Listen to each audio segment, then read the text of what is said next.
Hi, everyone. This is Daniel Karapkin speaking to you from Thornhill, Ontario at the Bayit Beth Avram Yosef for webyeshiva.org, a wonderful platform that offers a variety of Torah education for everyone throughout the world. We are studying Moreh Nevukhim, Maimonides' Guide for the Perplexed.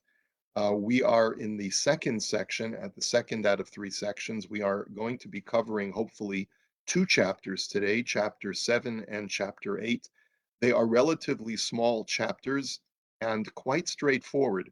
It would be easy for us to just go through them quickly, but each one of them contains what I believe to be a very important lesson to help us appreciate the overall theology of and philosophy of the Rambam. And so we will go through them, but we will try to extract this to the best of our ability, those important lessons for each chapter. And so therefore, the title for today for chapter 7 is Angel's Free Will, and soon we'll get into a discussion of chapter 8. Let's first look at chapter 7. I hope you can see the handout that's on my screen. This handout is available for download from webyeshiva.org in the course description for today's course in Moreh Nevukhim, Part 2, Chapter 7. And it's also available on the Facebook page Shiur in Moreh Nevukhim. The Rambam is really setting out to explain two passages in the Torah having to do with angels. In chapter 6, which we covered over the past 2 weeks, the Rambam had told us a number of very important chidushim of novel ideas about angels. The first thing that he told us is he was primarily concerning himself with what he calls the intelligences, the sentient entities that are attached to these Aristotelian celestial spheres that surround our world and are responsible for emanating and giving rise to all of reality through a what we could be called a divine overflow that is takes place through a series of concentric spheres and makes itself to our world. And each one of these spheres that carries forth this divine overflow from God has a sentience, has a desire to emulate and to follow the wishes of its creator, and therefore brings these emanations to our world with great satisfaction and desire. So it is a sentient, these beings are sentient. The Rambam also told us that this is one of the definitions of the Hebrew word malach, of angel, because an angel really most basically defined is any intermediary force that God employs to carry out his will. So an angel, we gave 7 different examples in chapter 6 of what an angel can be. An angel can be any kind of intermediary that carries forth the will of its dispatcher. So these intermediary celestial spheres, which carry forth the divine overflow of God and bring it to our world, are therefore angels. An angel can be anything that is dispatched by God. It can be an element that God employs to bring rise to compound materials of our world, all of the physical items that we encounter in our world. If I find a table or a chair, the element of wood, or the element of the basic elements of fire, air, water, uh, and earth, all of those are also intermediary forces that God employs to bring rise to the things like tables and chairs that I encounter in my world. So, in a sense, those two are also malachim, they are angels in that sense as well. But now the Rambam is going to tell us a very important distinction between two different kinds of angels. One kind of angel that is like the intelligences that are attached to the celestial spheres, and the other kind of angel that is an inanimate intermediary of God's. And so at the beginning of chapter 7, the Rambam says, we have explained the equivocality of the term malach, that it's used in many different ways, and that it includes the intellects, the spheres, and the elements, inasmuch as all of them carry out God's orders. Do not think, however, that the spheres or the intellects have the same rank as other corporeal forces, which are a thing of nature and do not apprehend their acts. This is all from the Pines translation on page 266, chapter 7. Okay. There is a fundamental difference, the Rambam says, between the malach, that it would be, let's say, a physical force or a physical material that God uses to bring about his will in this world, versus a sentient celestial angel or a celestial intelligence. For the spheres and the intellects apprehend their acts, choose freely, and govern, but in a way that is not like free choice and our governance, which deal wholly with things that are produced anew. So the Rambam tells us a couple of things in this sentence. He says, number one, do not think that all angels or malachim are the same. Some malachim are endowed with sentience, and some are not. An inanimate physical element is not endowed with sentience. It has no self-awareness of what it is doing. When God employs earth to create chairs and tables, the earth and the wood that God is using does not possess intelligence. It does not possess self-awareness. However, the intelligences that are attached to the celestial spheres do possess self-awareness, some kind of sentience, and as we learned in chapter 6, they also possess will. They possess the desire to fulfill God's will. And furthermore, the Rambam says something that is a little bit jarring. And he says that these angels that possess sentience also possess free will. And the only thing that we need to understand, however, is that the free will of an angel is not the same as the free will of a human being. And the reason why the free will of an angel is not the same as the free will of a human being is because, which he says, and it really requires a little bit of unpacking, because angels' free will deal wholly with things that are produced anew. Sorry, human beings' free will deals wholly with things that are produced anew, whereas angels are dispatched for something that is preordained. And so in order for us to unpack this sentence, we're going to have to read a little bit further, but just to give you a slight preview of what the Rambam means in that sentence, he is essentially suggesting that angels have free will, but they are dispatched for a very specific task that has been preordained for them, and they are notified of their task that they must perform.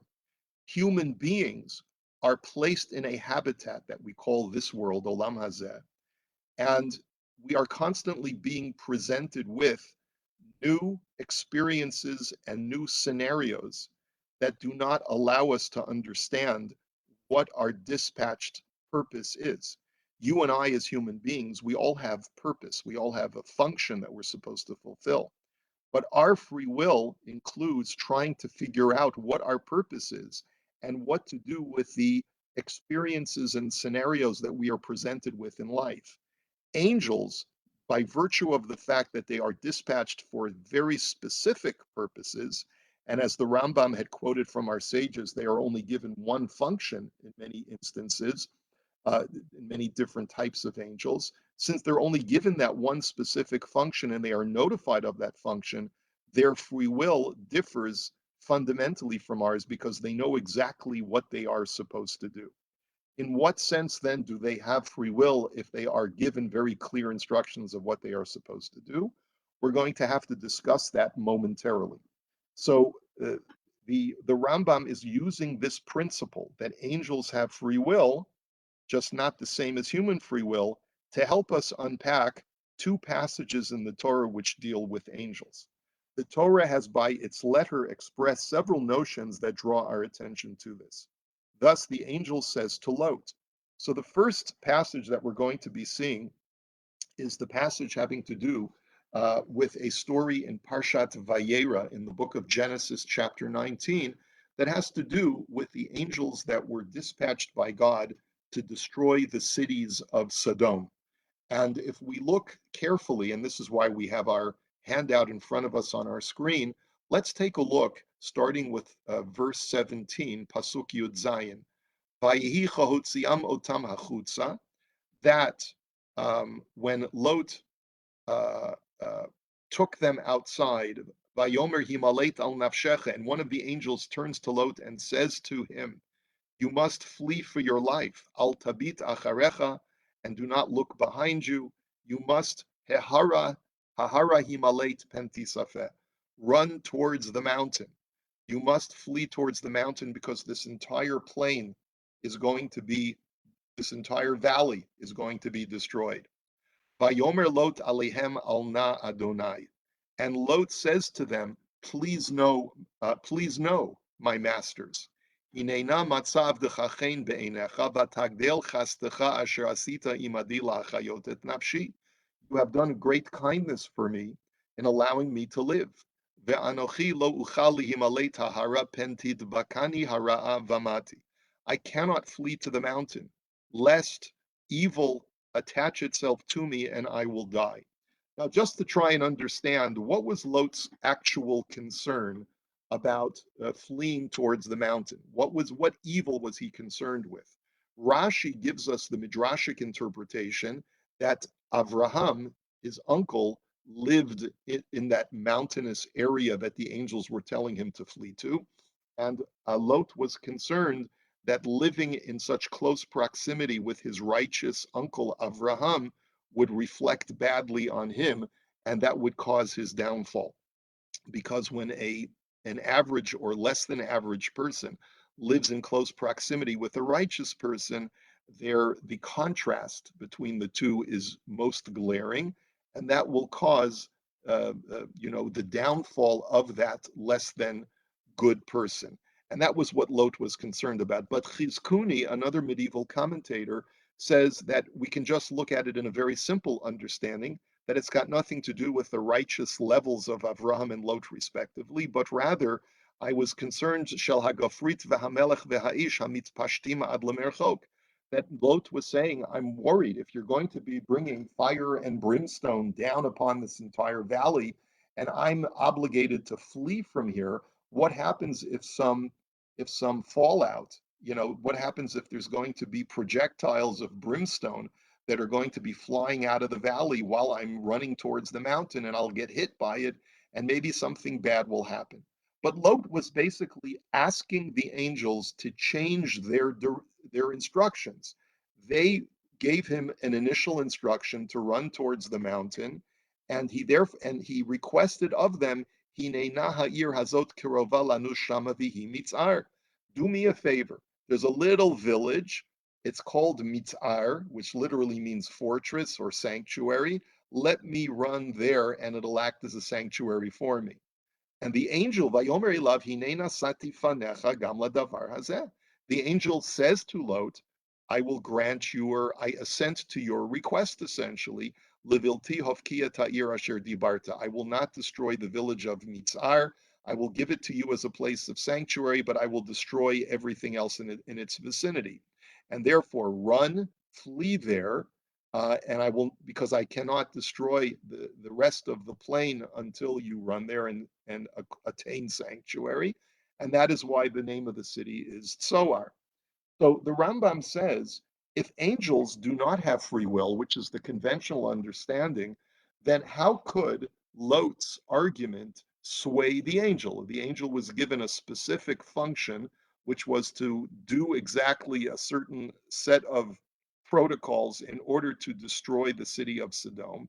And yet Lot was able to, through his argument, was able to change the angel's mind, that initially the angel was supposed to send Lot to the mountain, and yet Lot succeeded in getting the angel to allow him to go to a place called Mitzar instead. So there must be some level of free will that concludes the Rambam that the angel must possess. And he writes this, all this indicates to you that they apprehend their acts and have will and free choice with regard to the governance committed to them, just as we have will with regard to that which from the foundation of our existence has been committed to us and given over to our power. And so now, first of all, I just want to point out this angel that came to Lot, according to the Rambam in chapter 6 in our previous chapter, was not an actual physical being and did not exist in the real world for Lot to have a conversation with. As we learned in the previous chapter, anytime the scripture depicts a conversation between a human being and an angel, it is happening in a vision. But nonetheless, this angel that appears in a vision to Lot is endowed with some level of sentience, no different from the celestial spheres that are endowed with sentience and intelligence. And that's the common link that the Rambam is making in this chapter. There are certain kinds of malachim, of angels, that are endowed with sentience, self-awareness, and will. And there are certain kinds of malachim, like the elements, that do not have will and do not have sentience. But how do we explain this kind of angel having will? It must be only we sometimes do things that are more defective than other things, and our governance and our actions are preceded by privations, whereas the intellects and the spheres are not like that, but always do that which is good, and only that which is good is with them, as we shall explain in several chapters. And all that they have exists always in perfection and in actu, since they have come into existence. That's a long sentence, but basically, Rav Shem Tov Falaquera, who is one of the earliest commentaries on the Rambam's Moreh Nevukhim, he lives in the 13th century, explains that there are two differences between angels' free will and human free will. And I just have it here on the screen so that we can look at it inside. I apologize for the difficult font to read. It's a Rashi font, and it's a little bit hard to read. He says, "Shahahevdel beinenu uveinam," the difference between us and them, us meaning human beings, and them, the angels. Sha'anachnu naaseh hapachot, vehem ya'asu le'olam hatov. That we sometimes err in our free will choices, whereas angels always make the right decision. Ki af kinase hatov yikdam lanu haheder. He says, sorry, Vigam, Cain, and the second difference between man and angels is ki af kinase hatov, that even when we do make good choices, yikdam lanu haheder, we are presented with privation, meaning that we start off in a state of inaction and not knowing what to do and dormancy. Aval haschalim v'hagalgalim einam kain ki la'olam po'alim hatov me'it shenimtzau. But intelligences, angels that are endowed with a specific instruction, from the very moment that they are created, they start moving and working and doing good constantly. So the question is, what is the difference? So even though Shem Tov tells us two differences, angels will sometimes uh, also be endowed with free will, but they will always do good, always do the right thing, whereas human beings will sometimes, as a result of their free will, do the wrong thing. And secondly, we sometimes use our free will to act from a state of dormancy to a state of action, whereas angels are constantly active. If angels are constantly active and constantly doing a good thing, where then do we see their free will? What free will do they actually have? What latitude do they have if they are constantly doing God's bidding and they are constantly doing the right thing? Where then does free will come in? And the answer is that sometimes, at least according to the Rambam, there can be two right things. There can be two right courses of action. So, for example, God dispatched an angel to overturn and destroy the city of Sodom. He also dispatched this very same angel or an accompanying angel to save Lot. There was a certain amount of wiggle room within that instruction as far as how to save Lot. So the initial thinking of the angel was, okay, my instruction is to save Lot. I will save Lot by sending him to flee to a mountain.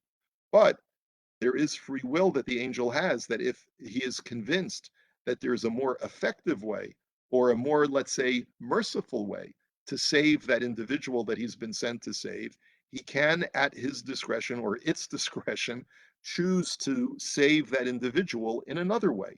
So when Lot begged for mercy and asked the angel to save him, not by sending him to the mountain, but rather sending him to a place called Mitzar, the angel had the free will to do that. In both instances, the course of action would have been a fulfillment of the angel's agency, of its proxyship. But in the case of Lot, sending Lot to Mitzar was within the angel's free will choice to freely choose to do, even though if he had sent Lot to the mountain, that also would have been a fulfillment of agency, and it would also have been a good thing to do.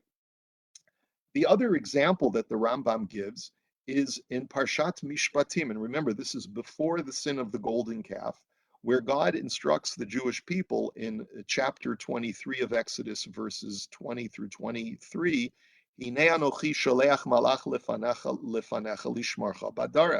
I'm going to send an angel in front of you to watch over you, and to bring you to the place which I have prepared. It is unclear, according to the Rambam, what this angel is. Is it ontologically in the outside world, or does it exist in a vision in people's minds? We don't know the nature of this angel, but there's a number of different interpretations. We're going to put that aside for this moment, but what the Rambam wants to draw out from this passage is the statement of Hishamer mipanav ushma bekolo al tamer bo. Be very careful in the presence of this angel, listen to its voice, and do not rebel against it. Kilo yisalafish achem kishami bikirbo, because he will not endure your sin, because my name is within him. Ki im shamoa tishma bikolo, v'asita kol asher adaber. If you listen to the voice of the angel, then I will fight all of your fights and I will attack all your attackers. And if you, because my angel will go in front of you. What the Rambam seems to be saying is that the angel will not endure your sins. What that essentially implies is that the angel will be instructed to take action against you if you do anything against the angel or if you do anything against God. For the Rambam, that seems to imply that latitude is granted to the angel to take action and to bring retribution upon mankind at that angel's discretion. So all this indicates to you that they apprehend their acts and have will and free choice. Okay, so I'm going to sort of put an end to this chapter, but I think that the big chidush here is that according to the Rambam, any being of intelligence, not just human beings, any beings endowed with intelligence and will, and that's the way that the Rambam depicts the celestial intelligences, have free choice. But their free choice is limited in a way that human free will is not limited. Now, I just want to just add one last final thought before we go on to the next chapter, and that is, lest you think that human free will is completely unlimited, that's certainly not true. God does not give us the freedom to choose to do anything. I am limited by my physical capacities. I wish I could play center for the NBA, but I'm too short and I lack the physical skills to play in that position. So I don't have free will to do anything I want. I don't have free will to fly. I don't have free will to do many things that I would wish to do. So in a sense, we all have limited free will. The reason why man has the perception of a greater amount of free will is because we simply don't know what our function is in the way that angels do. Angels are given very specific instructions that is implanted in their minds from the very time they are created. Human beings are different because we don't have those clearly written instructions. We don't have the operator's manual on how to live our lives. And that's why we perceive ourselves as having a greater sense of free will. Now, this is a very important principle, really hinging on what it actually means to be a human being and what it actually means to have free will. And I hope that we'll be able to come back to this topic with regularity, especially in understanding the Rambam's conception of free will. It is important for us to recall that, especially as the Rambam sets out in a number of other texts, including the Shmona Prakim, his introduction to Pirkei Avot, this is an actual cornerstone for our faith, for the Rambam, a very, very important fundamental of our faith, that man has absolute free will. Well, let us go on to chapter 8. The Rambam starts off this chapter with a very arcane kind of topic, which is that there is a debate, a machloket, among the great philosophers of old, whether the celestial bodies in their motions make noise or do not make noise. He says one of the ancient opinions that are widespread among the philosophers and the general run of people consists in the belief that the motion of the spheres produces very fearful and mighty sounds. Their proof for this belief consisted in their saying that when the small bodies that are with us move with a rapid motion, a great clatter and a disturbing boom are heard to proceed from them. In consequence, this should be all the more the case with respect to the bodies of the sun, the moon, and the stars, having regard to their size and velocity.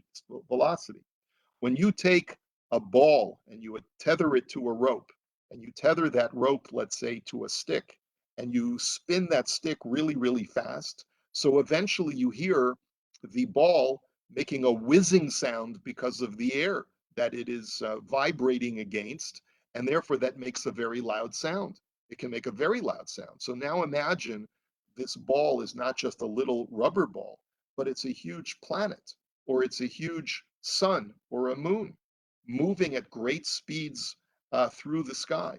Would you not think, therefore, that it would make sound? This is the philosophical argument. The entire sect of Pythagoras believes that these bodies emit pleasant sounds, having, though mighty, the same proportion to each other as that obtaining in musical melodies. And it was their task to give the reasons why we do not hear these fearful and mighty sounds. This opinion also is generally known in our religious community. Do you not see that the sages describe the might of the sound produced by the sun when it every day proceeds on its way in the sphere? The same affirmation with regard to the whole necessarily follows. So first of all, what is the Rambam referring to when he talks about Pythagoras and a whole group of people who believe that the motion of the planets produces some kind of musical symphony? So just looking at Wikipedia under the entry of Musica Universalis, literally universal music, also called music of the spheres or harmony of the spheres, is a philosophical concept that regards proportions in the movements of celestial bodies. The sun, moon, and planets as a form of music. The theory originating in ancient Greece was a tenet of Pythagoreanism and was later developed by 16th century astronomer Johann Kepler. Kepler did not believe this music to be audible, but felt that it could nevertheless be heard by the soul. The idea continued to appeal to scholars until the end of the Renaissance, influencing many schools of thought, including humanism. The concept of the music of the spheres incorporates the metaphysical principle that mathematical relationships express qualities or tones of energy, which manifest in numbers, visual angles, shapes, and sounds, all connected within a pattern of proportion. Pythagoras first identified that the pitch of a musical note is in inverse proportion to the length of the string that produces it, and that intervals between harmonious sound frequencies form simple numerical ratios. Pythagoras proposed that the sun, moon, and planets all emit their own unique hum based on their orbital revolution, and that the quality of life on Earth reflects the tenor of celestial sounds which are physically imperceptible to the human ear. Subsequently, Plato described astronomy and music as twinned studies of sensual recognition, astronomy for the eyes, music for the ears, and both requiring knowledge of numerical proportions. There's even a symphony. Is it Bartok who wrote a symphony about the planets? I'm not sure if this is what he had in mind or not. But and if I got the composer wrong, please don't harangue me. Classical music is not my area of expertise.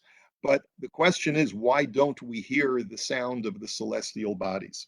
So one answer is that because it's only the soul that can hear this celestial kind of music. But the Talmud has a different reason why. The Talmud assumes that the planets and the celestial bodies are making noise, but the reason why we can't hear it is for another reason. And a lot of this is meant allegorically, metaphorically, and there are obviously lessons that we have to infer from it. But the statement of the Talmud is as follows. Amar Rabbi Levi. Rabbi Levi says, and this is from Tractate Yoma, page 20b,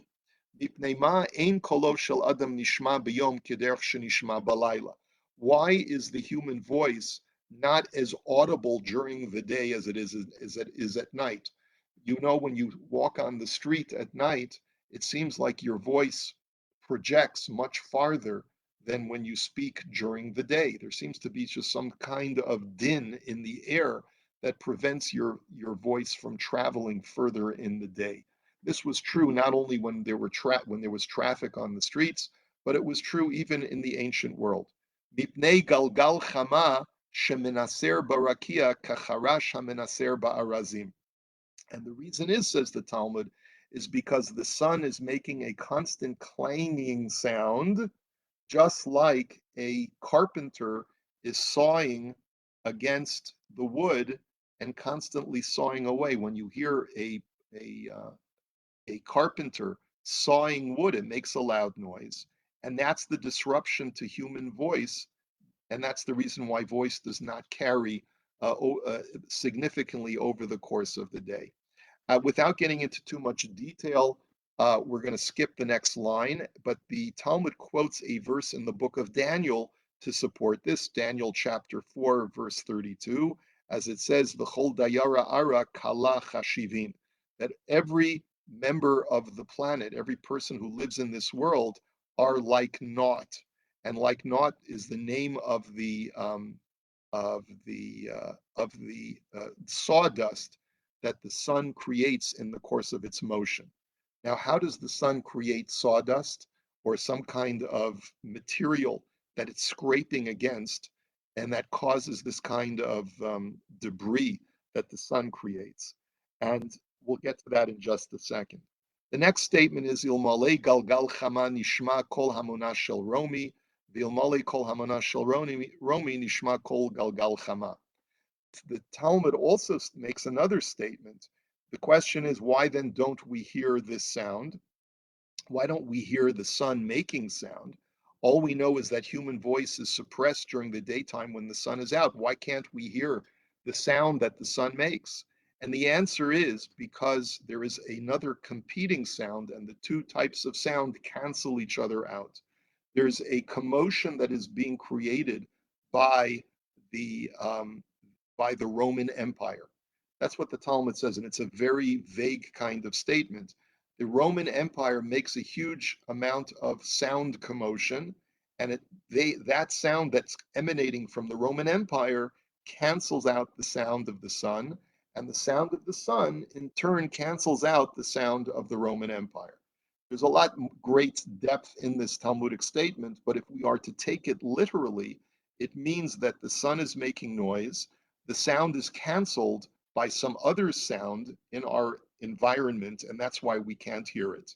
And the Talmud also then says, Tanu Rabbanan, Shalosh Kolot Holchim Yisof Alam Bi'ad Sofo. There are three sounds that are so great that they travel from one end of the world to the other, and one of them is Kol Galgal Chama, the sound of the motion of the sun, or the sound of the celestial sphere of the sun, depending upon how you translate it. Now, we're going to enter into why is this a significant discussion? You might think, well, this is just based on archaic science, archaic astronomy, which doesn't make sense anymore. We know that the celestial bodies don't make noise.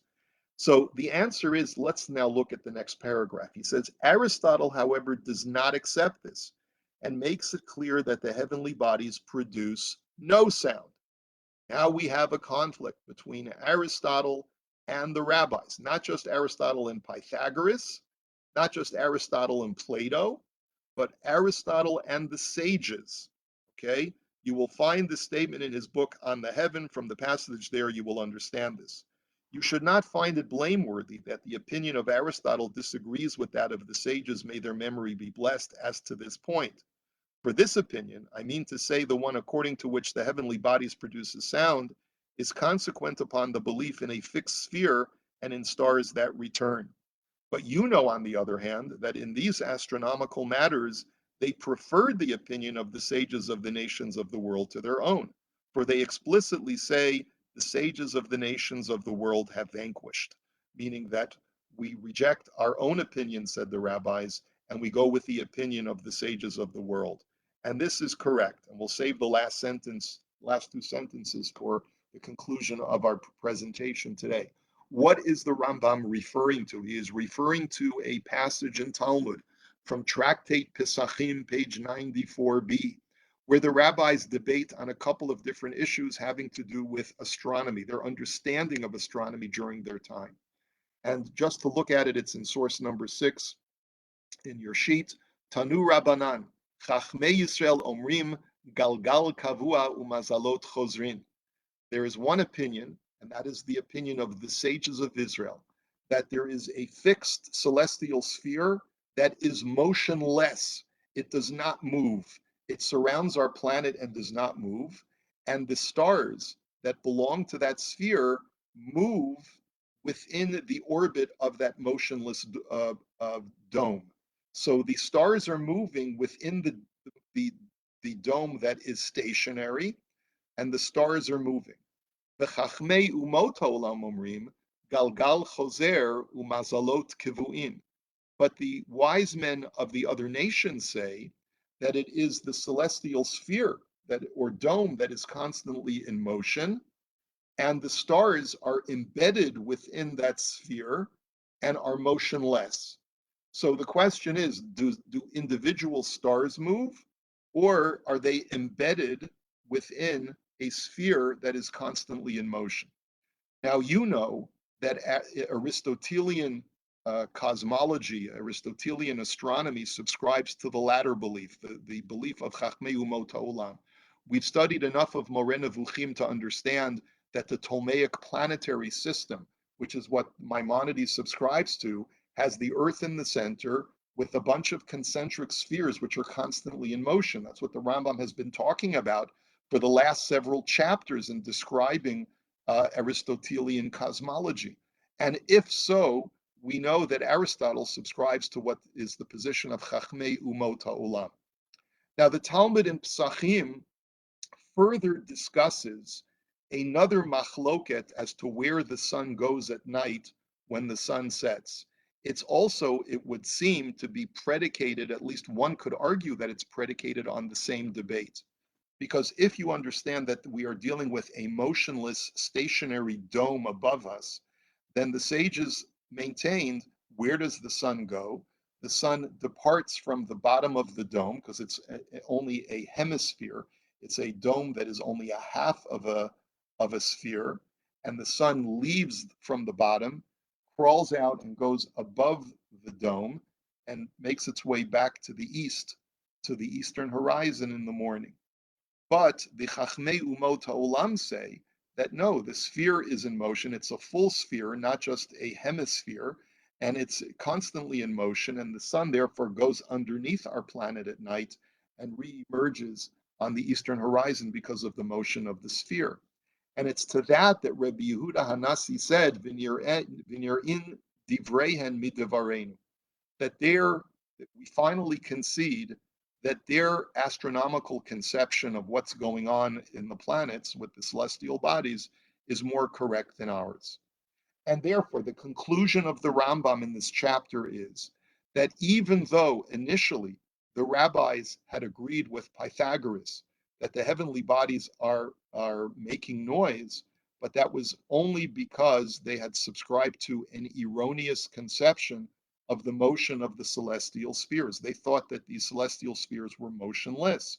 And therefore, it would seem to me that the way it's working is like this. If you believe that the individual stars and the sun are moving, and they are moving along a trajectory of a motionless dome or sphere, then what you're hearing, the noise that is being produced, is the scraping of the stars or the sun against the surface of that motionless dome.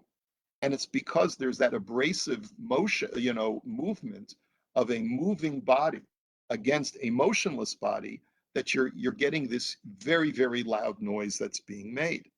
But if you understand that the sphere is in constant motion and the stars and the sun are embedded, there is no friction, there is no abrasion of one item against another, of one thing that's moving against something that's not moving, and therefore there's no reason for noise anymore.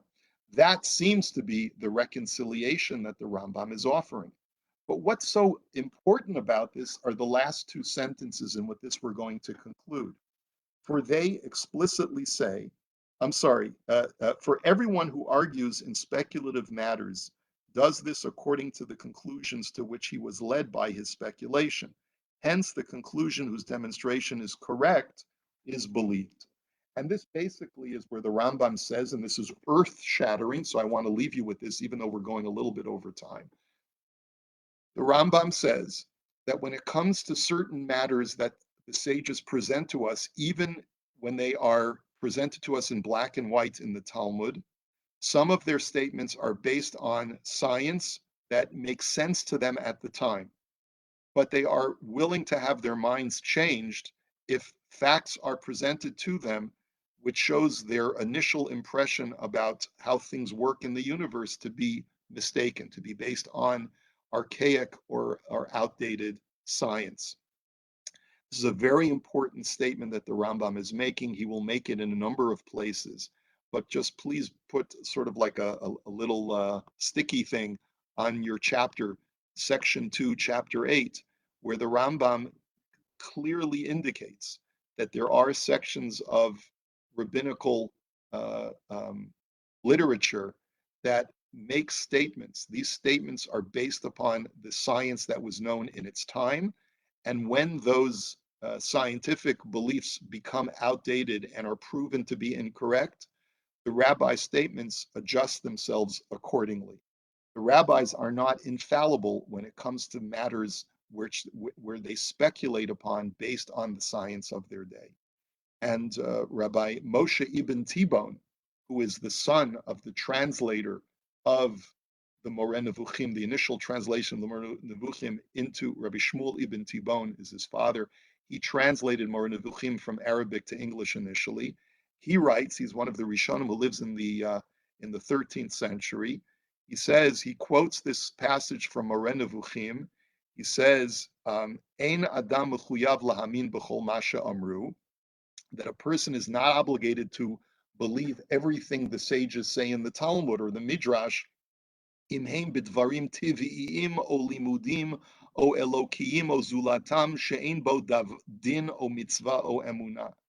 You are not obligated to accept as gospel what they say if they teach you things which are not related to halacha or to a commandment or to a matter of faith in God. If you find something that they say to be outlandish and counterintuitive, or if they are disproved by demonstration. So, if the rabbis provide, let's say, a cure for certain illnesses, and we look at those cures in the Talmud today, like the Masechet Shabbat and in other tractates, where the rabbis have lengthy discussions about different types of medicinal cures, and those appear to not work today. They appear to be outdated.